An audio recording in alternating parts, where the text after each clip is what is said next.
खरं प्रेम काय असतं बघा. पतीच्या निधनाची बातमी कळताच काय झालं बघा. मुंबईच्या विक्रोळी येथील कदमवार नगरमध्ये एका घरात राहणारे विनू कोशी आणि त्यांची पत्नी प्रमिला कोशी हे अनेक वर्षापासून एकत्र संसार करत होते. परिसरातील लोक त्यांना साधं शांत प्रेमाने राहणारे दाम्पत्य म्हणून ओळखत होते. रोजच्या आयुष्यातील चढउतार त्यांनी एकमेकांच्या साथीने पाहिले होते. त्यांच्या आयुष्यातील ही साधी वाटणारी सकाळ पुढच्या काही तासात कायमची बदलून जाणार आहे याची कुणाला कल्पनाही नव्हती. सोमवारी अचानक विनू कोशी यांची प्रकृती बिघडू लागली. सुरुवातीला नेहमीसारखं त्रास असेल असं वाटलं, पण त्याची प्रकृती हे झपाट्याने खाली जायला लागली.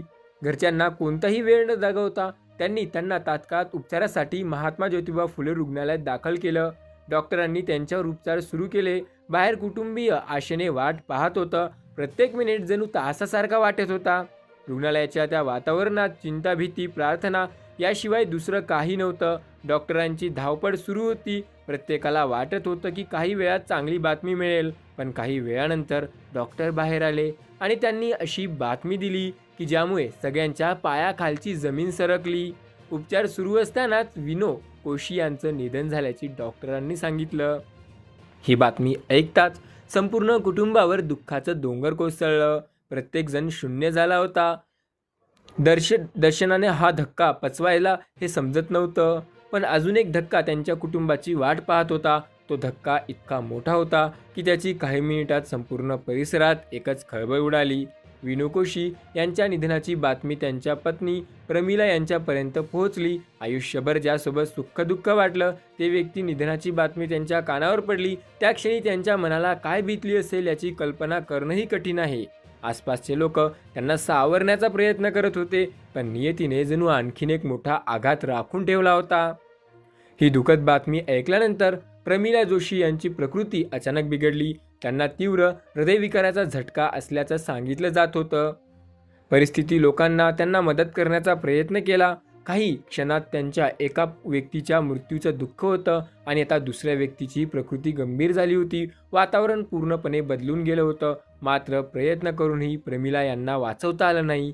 एका वेळात त्यांचा मृत्यू झाला. एका घरात काही मिनिटाच्या अंतराने 2 जीव गेले. ही घटना समजताच संपूर्ण परिसरात शोककळा पसरली. लोकांना विश्वास बसत नव्हता की काही वेळापूर्वी एकत्र असलेलं हे दाम्पत्य आता या जगात उरलेलं नाही. घटनेची माहिती परिसरातील वाऱ्यासारखी पसरू लागली. शेजारी, नातेवाईकांनी, ओळखीचे लोक मोठ्या संख्येने जमा झाले. प्रत्येकाच्या चेहऱ्यावर एकच प्रश्न होता, तो इतक्या अचानक असं कसं काय घडलं. अनेकांच्या डोळ्यात अश्रू होते. काही जण या घटनेला नियतीचा क्रूर खेळ म्हणत होते, तर काही जण या दाम्पत्याच्या एकमेकावरील जिव्हाळ्याचा, नात्याचा चर्चा करत होते. सोशल मीडियावर या घटनेने मोठ्या प्रमाणात चर्चेचं वातावरण निर्माण केलं आहे. अनेकांनी या दाम्पत्याला श्रद्धांजली वाहिली. काहींनी ही दाम्पत्य हे घटना पाहून नात्यांबद्दल भावना व्यक्त केल्या, तर काहींनी अशा प्रसंगी मानसिक आणि शारीरिक धक्क्यामुळे गंभीर आरोग्याला समस्या उद्भवू शकतात त्याकडेही लक्ष वेधलं. आयुष्यातील काही घटना अशा असतात की त्यांचं उत्तर कोणाकडे नसतं. एखाद्या व्यक्तीच्या जाण्याचे दुःख किती खोल असू शकते हे प्रत्येकासाठी वेगवेगळं असतं. अचानक मिळालेला तीव्र मानसिक धक्का काही वेळा शरीरावरील गंभीर परिणाम करू शकतो. त्यामुळे अशा प्रसंगी जवळच्या व्यक्तींनी एकमेकांना भावनिक आधार देणं आणि गरज भासल्यास तातडीनं वैद्यकीय मदत घेणं अत्यंत महत्त्वाचं असतं. या संपूर्ण घटनेत सर्वात वेदनादायक गोष्ट म्हणजे एका कुटुंबाने काही क्षणाच्या अंतराने 2 जिवलग व्यक्तींचं नातं गमावलं. त्यांच्या कुटुंबियावर आणि नातेवाईकांवर कोणतीही वेळ आली असेल याची अशी कल्पनाही करणंही कठीण आहे. हा प्रसंग आजही लोकांना अस्वस्थ करून जात आहे.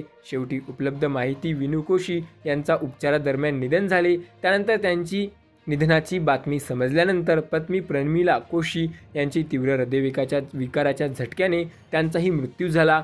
या दुर्दैवी घटनेमुळे मुंबईतील विक्रोळी परिसरात शोककळा पसरली. या घटनेने अनेकांना नात्यांची किंमत, अचानक मिळणाऱ्या धक्क्यांचा परिणाम आणि आयुष्याच्या अनिश्चित वास्तव याची पुन्हा एकदा जाणीव करून दिली.